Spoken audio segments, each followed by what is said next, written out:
एका अतिशय महत्त्वाच्या मुद्द्यानं मंडळी आज राज्यातला शेतकरी काय विचार करतोय?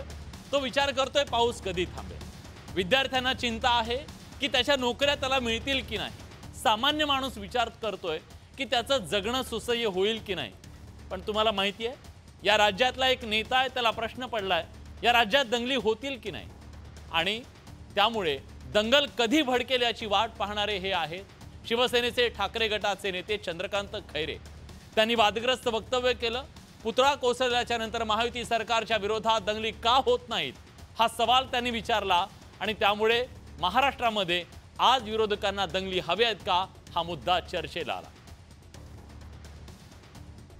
कुठल्याही गावात एखाद्या महापुरुषाचा पुतळा असेल आणि त्या पुतळ्याला कोणी धक्का लावला तर तिथं मोठ्या दंगली होतात। आज इतका मोठा प्रकार घडला आणि मला एक कळत नाही, या घटनेनंतर महायुती सरकारच्या विरोधात दंगली का होत नाहीत, त्या झाल्या पाहिजेत।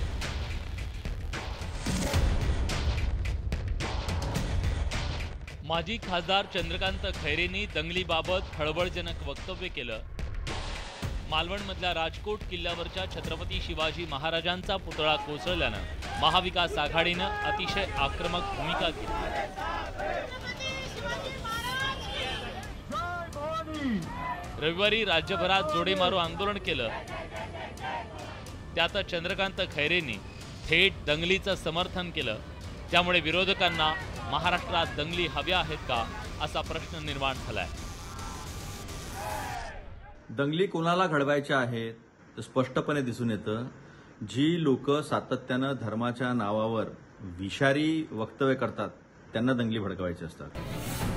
महाविकास आघाडीच्या नेत्यांची चंद्रकांत खैरेंच्या वक्तव्यावरून तारांबळ उडाली, तर सत्ताधाऱ्यांनी खैरेंच्या वक्तव्यावरून तोफ डागली आहे। शरद पवारांनी काही दिवसांपूर्वी मणिपूर सारखी स्थिती होऊ शकते असं वक्तव्य केलं, त्याची आठवण सत्ताधाऱ्यांनी करून दिली।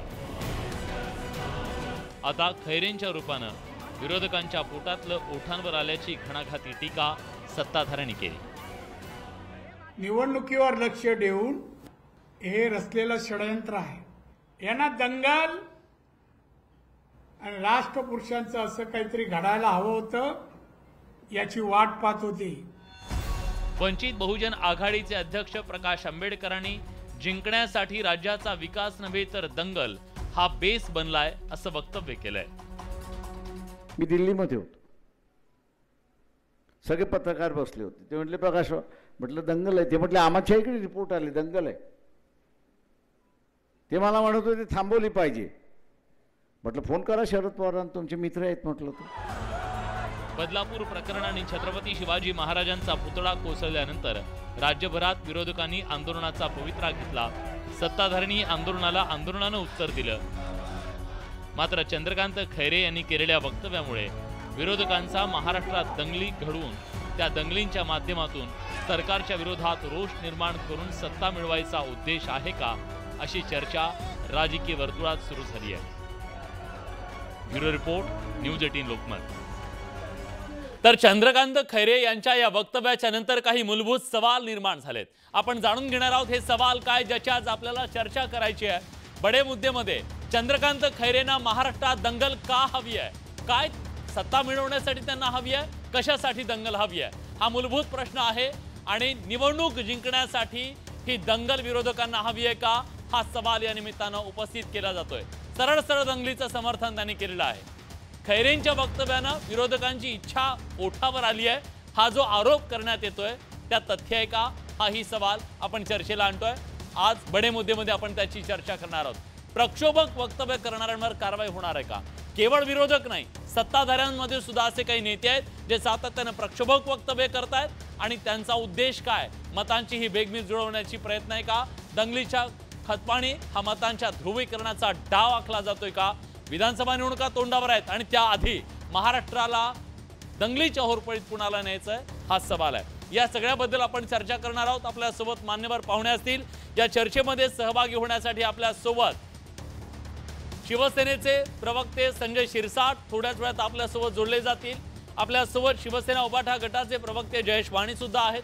त्याचबरोबर राष्ट्रवादी शरदचंद्र पवार पक्षाच्या नेत्या विद्या चव्हाण असतील आणि भाजपचे नेते श्रीकांत भारती, आमदार श्रीकांत भारती सुद्धा या चर्चेत सहभागी होणार आहेत। आपण त्यांच्याशी चर्चा करणार आहोत. पण केवळ चंद्रकांत खैरे आहेत का? बाकी सगळे धुतलेल्या तांदळातले आहेत का? नाही आहे. विरोधी बाजूने सुद्धा तेच सुरू आहे. भाजपचे आमदार नितेश राणेंच्या विरोधात नगरमध्ये गुन्हा दाखल झालाय. कारण काय? त्यांनी केलेलं वक्तव्य मुस्लिम समाजाला धमकवल्याचा, धार्मिक भावना दुखावल्याचा त्यांच्यावर आरोप करण्यात आला. कोणी मस्ती केली तर चुन चुन के मारेंगे असं वक्तव्य नितेश राणेंनी केलं आणि मग काय, त्यावरून विरोधकांनी अतिशय आक्रमक पवित्रा घेतला. तेरे को जो भाषा में समझता है ना वो भाषा में धमकी लेके जा रहा हूँ. चुन चुन के मारेंगे, राणेंचा इशारा. तुम्हारे मस्जिदों के अंदर आके चुन चुन के मारेंगे, इतना ध्यान में. प्रक्षोभक बोलले, वादात अडकले. नितेश राणेंविरोधात गुन्हा दाखल. विरोधकांच्या निशाण्यावर पुन्हा राणे. नगरमध्ये सकल हिंदू समाजानं मोर्चा काढून बांगलादेशात हिंदूंवर होत असलेल्या अत्याचारांचा निषेध केला. मोर्चाचा समारोप दिल्ली गेटवर झाला. त्यावेळी आमदार नितेश राणेंनी आक्रमक भाषण केलं. नितेश राणेंनी महंत रामगिरी महाराजांना पाठिंबा दिला. जिहादींकडून दिली जाणारी धमकीची भाषा सहन केली जाणार नाही असा इशारा नितेश राणेंनी दिला. तेरे को जो भाषा में समझता है ना वो भाषा में धमकी लेके जा रहा हूँ.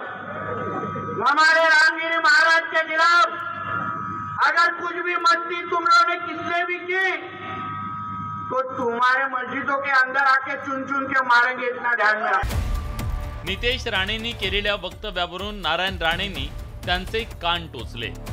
रामगिरी महाराजांच्या विरोधात जर बोलाल, ऐकून घ्या. मी नितेशशी बोललोय, त्या वाक्यात दुरुस्ती कर बोललो. सर्व धर्माला घ्यायची गरज नाही. ज्यांनी पर्टिक्युलर केलंय ते सगळेच मुस्लिम का अशा कृत्याचे विचाराचे नाहीयेत. आमदार नितेश राणे यांनी मुस्लिम समाजाच्या भावना दुखावणारं भाषण केल्याची तक्रार नोंदवण्यात आल्यानंतर पोलिसांनी गुन्हा दाखल केला.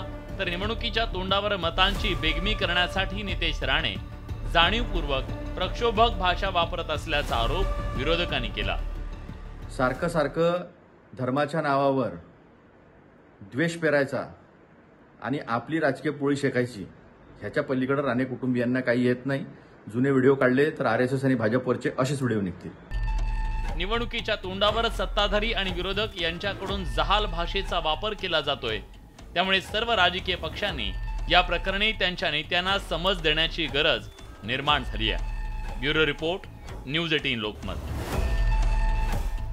मालवणमधला छत्रपती शिवाजी महाराजांचा पुतळा कोसळला, त्यावरून जो वाद सुरू आहे तो काही शमाईचं नाव घेत नाहीये. आता हा वाद जाऊन पोहोचलाय पेशवाईवर.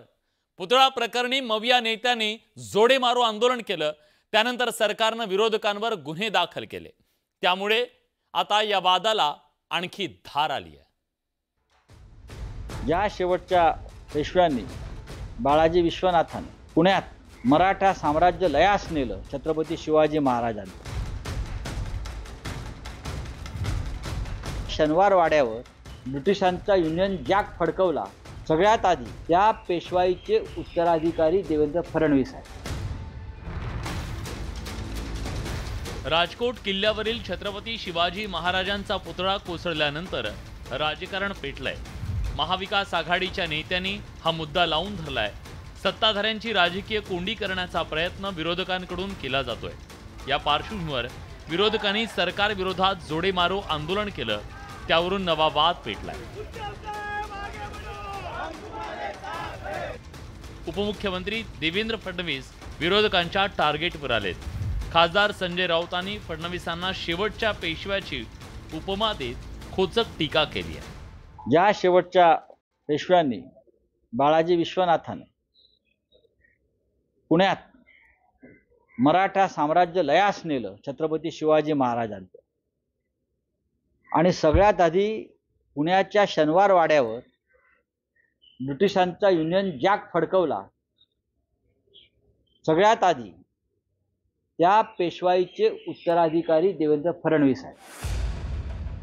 शिवरायांचा पुतळा पडल्यानंतर सत्ताधारी बॅकफुटवर गेल्याचं पाहायला मिळालं. अशा शालेय शिक्षण मंत्री दीपक केसरकरांच्या वादग्रस्त वक्तव्यानं वादाचा भडका उडाला. देवेंद्र फडणवीस हे पेशव्यांचे उत्तराधिकारी आहेत. मग काय करू मी? त्यालाच विचारा ना. एक तर देवेंद्रला विचारा, नाही तर संजयला विचारा. आता मी एवढा इतिहासकार नाही, कळलं की नाही? आणि कोण कुठल्या जातीचा असणं दोष नाही ना. खरं तर 2 वर्षांपूर्वी झालेल्या सत्तांतरापासून फडणवीस मविया नेत्यांच्या टार्गेटवर आल्याचं पाहायला मिळतंय. नुकत्याच बदलापूरच्या शाळेत लैंगिक अत्याचाराची धक्कादायक घटना घडली. त्या घटनेवरून फडणवीस विरोधकांच्या निशाण्यावर आले. त्या शिवरायांचा पुतळा कोसळल्यानं विरोधकांच्या टीकेला धार आली. विरोधकांच्या सततच्या टीकेवर फडणवीसांनी हे मार्मिक उत्तर दिलं. हम तो भगवान शिव को मानने वाले हैं, इसलिए जहर भी पीते हैं और फिर भी जीते हैं. पण पेशवाईवरून फडणवीसांवर यापूर्वीही टीका झाली आहे. पूर्वी छत्रपती हे पेशव्यांची नेमणूक करायचे आणि पेशवे फडणवीसांची नेमणूक करायचे. आता फडणवीस छत्रपतींची नेमणूक करतात अशा खोचक शब्दात शरद पवार यांनी टीका केली होती. 2016 साली राष्ट्रपतींनी संभाजीराजे छत्रपतींना राज्यसभेवर खासदार म्हणून नियुक्त केलं आणि तोच संदर्भ देत शरद पवारांनी ते वक्तव्य केलं होतं. त्यावरून मोठा राजकीय गदारोळ झाला. आता राऊतांनी टीका करून नव्या वादाला तोंड फोडलंय. Bureau report, news 18 Lokmat. विधानसभा निवडणुकीच्या तारखेवरून अनेक तर्कवितर्क लढवले जात आहेत. अशातच आता मवियाच्या नेत्यांनी राज्यात राष्ट्रपती राजवटीची शक्यता वर्तवली. त्यामुळे राजकारणाला स्वाभाविकपणे तोंड फुटलंय. 26 नोव्हेंबरला महाराष्ट्राच्या नव्या विधानसभेचं गठन झालं पाहिजे. 10 ऑक्टोबरला आचारसंहिता लागेल आणि 10 आणि 15 नोव्हेंबरमध्ये पर्यंत मतदान आणि रिझल्ट होईल असं कानावर येतं. 26-17 पासून कदाचित 1-2 महिन्यासाठी राष्ट्रपती राजवट लावून नंतर इलेक्शनचा प्रोग्राम डिक्लेअर करण्याची शक्यता मला वाटते.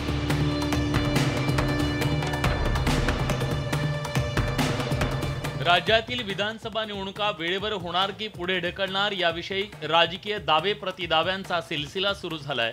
या मुद्द्यावरून विरोधकांकडून आता सरकारला घेरण्याची तयारी सुरू झाल्याचं पाहायला मिळतंय. विधानसभा निवडणूक पुढे ढकलल्या जाण्याची शक्यता विरोधकांकडून वर्तवली जाते. माजी मुख्यमंत्री पृथ्वीराज चव्हाणांनी तर राज्यात राष्ट्रपती राजवटीची शंका व्यक्त केली आहे. 26 नोव्हेंबरला महाराष्ट्राच्या नव्या विधानसभेचं गठन झालं पाहिजे, त्याच्या आत झालं पाहिजे. त्यामुळं जास्तीत जास्त लांबून 20-1 नोव्हेंबरपर्यंत निवडणुका लांबवता येतील. जर 2-3 टप्प्यात घ्यायच्या असल्या तर मग 15 ते 20च्या दरम्यान घेता येतील. विरोधकांच्या या शंकेला केंद्रीय निवडणूक आयोग कारणीभूत आहे. आजवर हरियाणा आणि महाराष्ट्र विधानसभेच्या निवडणुका एकत्र जाहीर व्हायच्या, पण यावेळी निवडणूक आयोगानं जम्मू काश्मीर आणि हरियाणा विधानसभा निवडणुकीची घोषणा केली, पण महाराष्ट्र विधानसभेची काही घोषणा केली नाही. आणि त्यामुळे विरोधकांच्या हाती आयता मुद्दा लागलाय. पराभवाच्या भीतीनं सत्ताधारी वेळेत निवडणुका घ्यायला घाबरत असल्याची टीका विरोधक करतायत.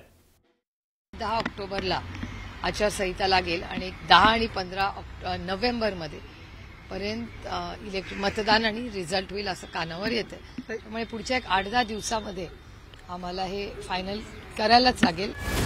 महाराष्ट्र आणि हरियाणाच्या निवडणुका एकत्र न घेण्यामागे निवडणूक आयोगानं जम्मू काश्मीरचं कारण पुढे केलं, पण जाणकारांनी तो मुद्दा खोडून काढला. 8 नोव्हेंबर 2019 ते 24 नोव्हेंबर 2019 पर्यंत आपण काहीतरी राष्ट्रपती राजवट लावलेली होती आणि तो शपथविधी वगैरे झाला होता, आपल्या सर्वांना आठवत असेल.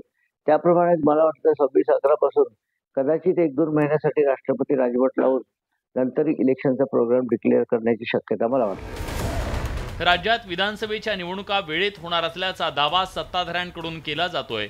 खरं तर नोव्हेंबर महिन्याच्या शेवटच्या आठवड्यात विधानसभेची मुदत संपणार आहे.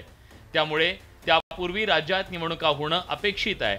पण नुकत्याच झालेल्या लोकसभा निवडणुकीत सत्ताधाऱ्यांना मोठा झटका बसलाय. त्यामुळेच विधानसभा निवडणुका पुढे ढकलल्या जाण्याच्या चर्चेला जोर आलाय. Bureau report, news 18 Lokmat. यानंतरची बातमी आहे शरद पवार यांच्या राजकीय खेळीची. लोकसभा निवडणुकीच्या नंतर पवारांची एक नवी राजकीय खेळी आता दिसू लागली आहे. देवेंद्र फडणवीस यांचे एक मोहरे आता शरद पवारांच्या तंबूत दाखल होत आहेत. मंगळवारी समरजित घाटगेंचा पवारांच्या पक्षात प्रवेश होतोय, तर भाजपच्या वाटेवर असलेल्या एकनाथ खडसेंनी अजून राष्ट्रवादीचा आमदार असल्याचं सांगितलंय. काय घडतंय सत्तेच्या सारीपाटावर बघूया. कागल शहर शरद पवारांच्या स्वागताच्या बॅनर्स, पोस्टर्स आणि फलकांनी सजून गेले. वस्तात कागलात यायल्यात, गद्दारी गाडूया, तुतारी वाजूया अशा वाक्यातून राजकीय घडामोडींचे संकेत दिले जात आहेत. समरजित घाडगे शरद पवारांच्या उपस्थितीत मंगळवारी तुतारी वाजवणार आहेत. भाजपचे माजी जिल्हाध्यक्ष राहिलेले आणि देवेंद्र फडणवीसांचे निकटवर्तीय मानल्या जाणाऱ्या घाडगेंच्या माध्यमातून पवारांनी भाजपला दणका दिलाय. त्यातच मागील आठवड्यात फडणवीसांचे अजून एक निकटवर्तीय हर्षवर्धन पाटील यांनी शरद पवारांची भेट घेतली. त्यामुळे मवियाच्या गोटात उत्साह निर्माण झालाय. महाविकास आघाडी म्हणून त्यांचा उद्या म्हणजे राष्ट्रवादी पक्षामध्ये प्रवेश होतोय आणि महाविकास आघाडीतला एक घटक म्हणून त्यांनी माझी सदिच्छा भेट घेतली. भाजप पाठोपाठ शरद पवार आणि अजित पवारांनाही दणका देणार असल्याची चिन्ह दिसत आहेत. रामराजे नाईक निंबाळकर यांनी माजी खासदार रणजित नाईक निंबाळकर आणि भाजपचे नेते जयकुमार गोरे यांच्या विरोधात पक्षातल्या वरिष्ठांकडे तक्रार केली. तक्रारीची दखल घेतली नाही तर पुढील काळात हाती तुतारी घेऊ असं रामराजे नाईक निंबाळकर म्हणाले. तर दुसरीकडे भाजपमध्ये परतण्याचा निर्णय घेतलेल्या एकनाथ खडसेंची अजूनपर्यंत घरवापसी होऊ शकली नाही. JP नड्डा यांच्या उपस्थितीत भाजपमध्ये प्रवेश झाला, मात्र खालील लोकांनी विरोध केल्यानं तो जाहीर होऊ शकला नाही. आता भाजपमध्ये राहणं उचित होणार नसल्याचं सांगत एकनाथ खडसेंनी आपण राष्ट्रवादी पक्षात राहणार असल्याचे संकेत दिले. त्यामुळेच की काय, एकनाथ खडसेंच्या वाढदिवसाच्या बॅनर्सवर शरद पवारांचे फोटो पुन्हा झळकू लागले. भारतीय जनता पार्टीमध्ये प्रवेश करणार अशा स्वरूपाची विनंती मी भारतीय जनता पार्टीला केली होती, परंतु भारतीय जनता पार्टीकडून अद्याप तरी पूर्ण प्रतिसाद मिळालेला नाही. मी राष्ट्रवादी काँग्रेसचा सदस्य अजून आहे. मात्र या सगळ्या घडामोडींचा विधानसभा निवडणुकीवर कोणताही परिणाम होणार नाही असा दावा भाजपनं केलाय. या लोकसभेमध्ये आमच्या रक्षाताई खडसे यांना निवडून आणण्याकरता त्यांनी आमच्या पक्षाला महायुतीला मदत केली आहे आणि ती मदत पुढच्या काळातही खडसे साहेब पुढे करतील आणि ते आमच्यासोबत राहतील असा मला विश्वास आहे. लोकसभा निवडणुकीच्या आधी शरद पवारांनी मोहिते पाटलांना सोबत घेऊन पश्चिम महाराष्ट्राचं राजकीय गणित बदलून टाकलं. आता विधानसभा निवडणुकीच्या तोंडावर पुन्हा एकदा शरद पवार सक्रिय झालेत. त्यामुळे शरद पवारांची राजकीय खेळी विधानसभेला महायुतीचं गणित बिघडवेल का, हे निकालानंतर स्पष्ट होईल. Bureau report, news 18 Lokmat. यानंतर बातमी दुसऱ्या पवारांच्या संदर्भातली. आता दुसरे पवार म्हणजे अजितदादा. अजितदादांचा स्वभाव आपल्या महाराष्ट्राला माहीत आहे. अजितदादा म्हणजे रोखठोक भूमिका घेणारे, सडेतोड बोलणारे आणि जे आहे ते तोंडावर बोलणारे. पण गेल्या काही दिवसात अजितदादा बदले से लग रहे. केवळ जॅकेट बदललं नाहीये, दादांचा स्वभाव सुद्धा बदलला आणि भूमिका सुद्धा बदलल्यात का, हा सवाल निर्माण करणारी ही वक्तव्य जरा ऐका, बघा तुम्हालाही दिसेल दादा बदलले. लोकांचा एक डायलॉग माझ्यामुळे बंद झाला. मी सकाळी लवकर उठतो, म्हटला दूधवाला पण उठतो. It's a fact. किती वाजता दादा तुम्ही किती वाजता उठता? कोण 4ला उठतं? तुम्ही 4ला उठता. मग रोज गावात भाषण करताना सांगता मी लवकर उठतो, मी लवकर. अरे मी कशाला ठरवू? ते तुमच्या बायकोचा प्रॉब्लेम आहे, तुम्ही किती वाजता उठताय, माझा नाहीये. तिला चहा करायला लागतो. विकासावरच बोलायचं असं मी जसं ठरवलंय तसं कार्यकर्त्यांनी ठरवा. इतर जण काही काही बोलतायत, बोलू द्या. आपल्या अंगाला भोकं पडत नाहीत. काही जण सांगतात अरे सकाळी कोण उठा म्हणतं, आम्ही कुठं म्हणलं की तुम्ही उठा म्हणता. कोण म्हणतं सकाळी दूधवालाही सकाळी उठतो ना. मी कधी म्हणलं दूधवाला दुपारी उठतो. तर दादा बॅकफूटवर गेले की दादांची पवारांना अंगावर न घेण्याची ही स्ट्रॅटेजी कळेल.